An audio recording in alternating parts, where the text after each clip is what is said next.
It's quite a thing, right? You get done with your video, you upload it, and you're like, all right, the video's done. Bring on the weekend.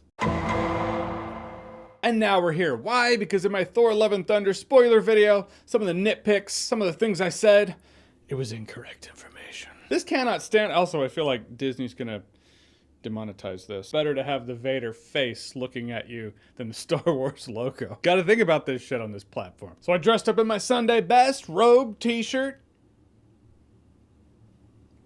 Oh, that's it. And now I must correct the false information I gave. Actually, I did this all wrong. I started out completely wrong. I'm a YouTuber, for fuck's sake. I should know this. Videos like this need to start out really somber, with a sigh.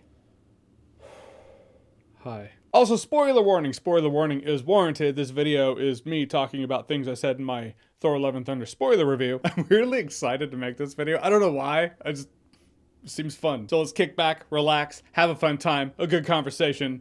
Just kind of weirdly, well, it is a conversation. I was gonna say it's a one-sided conversation because I'm just talking at you, but I am responding to comments, so it's kind of a conversation. Anyhow, false bullshit slinging number 1. Oh God, why is the font so small?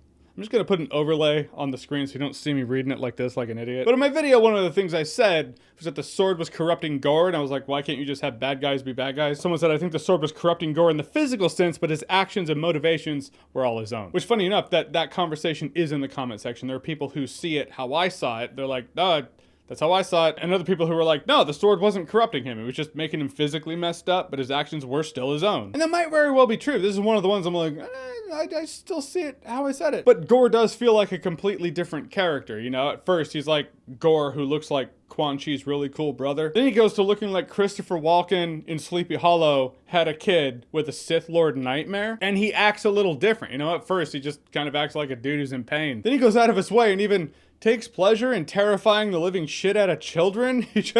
He acts different. Then when the sword's destroyed, he goes back to looking like Quan Chi's cool brother, and he just acts more chill. I mean, granted, basically all he does is he cries when his wish daughter comes out of the wishing well. Maybe they should have done that. Maybe they should have still had Gorr look like the beast under your bed, in your closet, in your head, but still had him cry when his daughter showed up, so people can be like, oh, he's like the same person. Maybe if we got more time with Gorr the God Butcher and actually showed him kill gods and had some dialogue there, maybe it'd be more clear. But he never feels that way for me. When he has the sword, he feels like a different character than when he doesn't have the sword. Next thing was when I was like, why didn't Thor just make a lot of wishes when he got to the wishing well? I feel like I remember someone saying that only the first person to reach eternity can make one wish. That's why Thor didn't do anything at the end. LOL.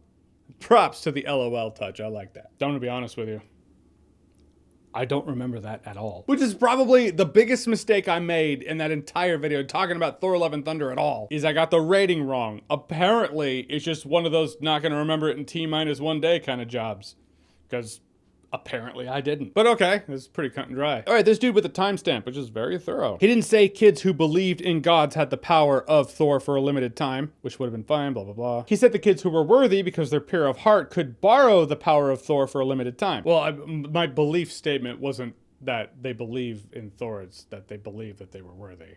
That's the belief. Regardless, okay, so if the kids are worthy, I knew there was something left on the table with that thing that Thor did in giving kids powers, where I was like, not all the kids would get that. Like, there's a possibility that a kid would not. Yeah, kids, oh, they're innocent, they're wonderful, we all love to believe that. But I've seen The Good Son, and it's just not true. I'm just saying, there had to have been a possibility that at least one kid would be there and not get the powers, just turtle in the corner. Kind of like that low-level person who groups up for a raid, and the people doing the heavy lifting are like, oh, okay, he's using us to power level. Okay, enjoy the XP, we're gonna get to work. Or they just boot him. I feel like at least one kid there would be like, I don't have any sparkly fingers. What the I haven't moved on to humans yet. They're just animals. I just wanted to see what it feels like to have the light leave their eyes. I guess I'm not making my case any better.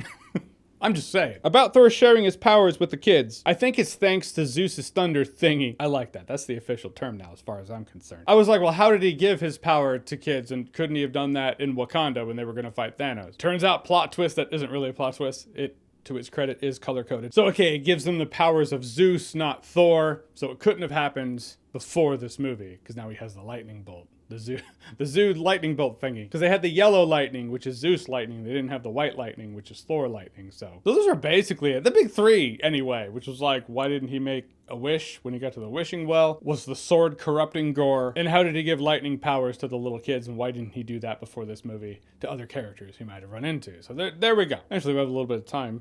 There are more comments that were just fun. Maybe we'll hit those up because why not? We're here. Someone said at 11:29, I tested the hypothesis with Jack and Coke in the theater, and let me tell you, it didn't help at all. If anything, it just kept me laughing at how basic and not well thought out the film was. That would be me saying, hey, I said a good time if you're drunk. Let's test the hypothesis. Well, I'm not going to, but you can. Apparently someone did, and it doesn't work. It's okay, I'm switching the rating. T-.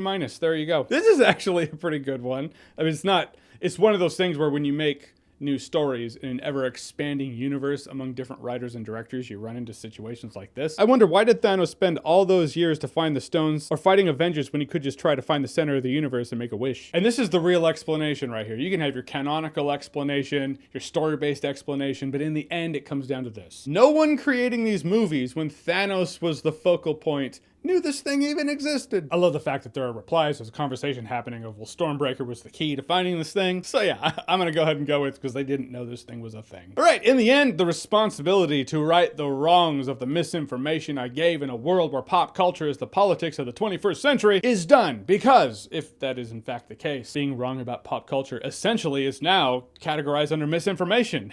I don't want my channel to disappear. It's not really why. Nah, I'm just being a snarky dick. Point is, like, one wrong thing in a video, I always just kind of accept the fact that that's going to happen. But when it got to about 3, I was like, okay, I want to make a video to show other YouTube content creators out there that it's okay to be wrong and it's okay to address the things that you were wrong about. Especially if you can milk another video out of it, baby.